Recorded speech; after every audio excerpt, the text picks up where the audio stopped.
Thank you for coming here on the stolen land of the Lekwangan peoples as we bring our hearts and minds and spirits to bear on another stolen land, occupied Palestine.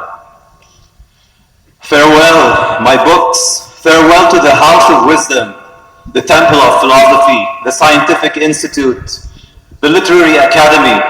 My books, I do not know what became of you after we left. Were you transferred with due respect to a public or private library? Were you looted, burned? Did you find your way to the grocer, your pages wrapping onions? How much midnight oil did I burn with you, reading and writing in the silence of the night while the people slept? Farewell, my books. These are the words of Khalil al-Sakakini, a Palestinian educator, author, and translator, who founded a leading educational institute in Jerusalem in 1932. He had an impressive library in his family home in Jerusalem, a private collection of books, scrolls, and manuscripts dating back hundreds of years. In 1948, Khalil al-Sakakini, along with 750,000 other Palestinians, including my grandfather and his family, were expelled from their homeland by the invading Zionist militias. And in those words I just relayed to you, Sakakini laments the loss of his books that he left behind in his ancestral home in Jerusalem. Where are his books now? They are in the warehouses and basements of the Zionist occupation's National Library and Hebrew University, along with countless other troves of knowledge stolen from every Palestinian home that was raided by the Zionist militias, catalogued and buried in that colonizer nation's subconscious, in the hidden depths of its memory that it dares not mention even to itself.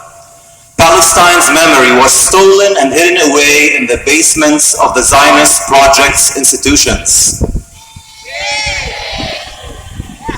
You see, the founders of Zionism knew that their project was a colonial settler one, and they had no qualms about it. They still have no qualms about it.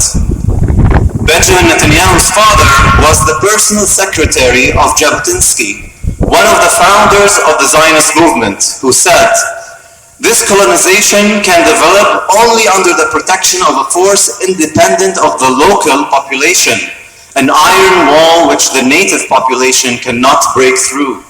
This is our policy towards the Arabs. To formulate it any other way would be only hypocrisy." But this colonization, this land theft, is not just the theft of land. It is the theft of homes, of communities, of harvest rituals, the theft of songs that flutter between olive branches and orange groves. And it is the theft of books, the theft of knowledge, the theft of memory. It is the production of amnesia for the occupier. And this occupier tries very hard to impose that amnesia on the occupied as well.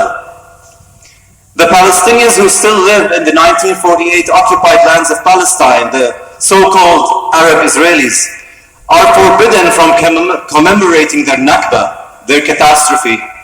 They are forbidden by a so-called democratic state from uttering the word Nakba in public, from bringing to light the humiliation suffered by their ancestors, a humiliation that continues to be experienced to this day. On the other hand, the Zionists in occupied Palestine celebrate their invasion and plunder as the founding of their nation, as their great achievement.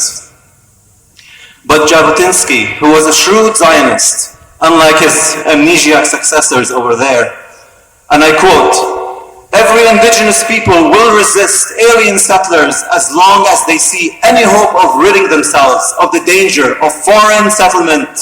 That is what the Arabs in Palestine are doing and what they will persist in doing. As long as there remains a solitary spark of hope, then they will be able to prevent the transformation of Palestine into the land of Israel."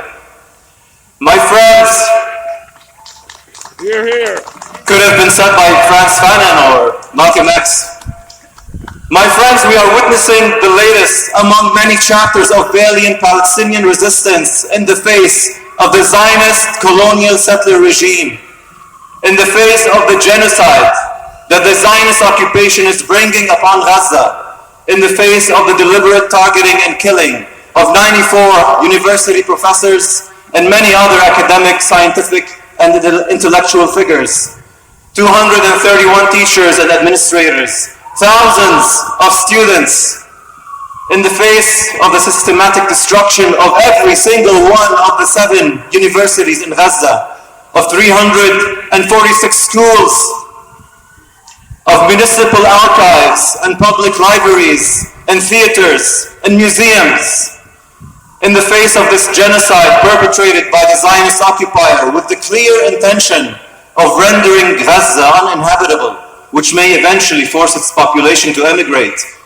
In the face of all this, we must not allow the occupier to snuff out the lamp of knowledge. Arm yourselves with the knowledge of this genocidal regime and know that this colonial settler pattern has plagued the whole world and infiltrated our very own lives. We must not be complacent towards this capitalist system that offers us convenience in exchange for our silence. Keep educating yourselves on how colonization works and keep learning how to dismantle it in your own lives, in your home, in your community, and in these lands on which you reside. No matter how deep they try to bury the truth, we will dig deeper and unearth it. No matter how hard they try to wrap their wrongdoing with layers of lies, we will work harder and peel away those lies until the truth is laid bare. Truth and justice will prevail, brothers and sisters. Palestine, from the river to the sea, will become a true democratic nation where Christian, Muslim, and Jew, Arab and non-Arab will live together in equality, harmony, and justice.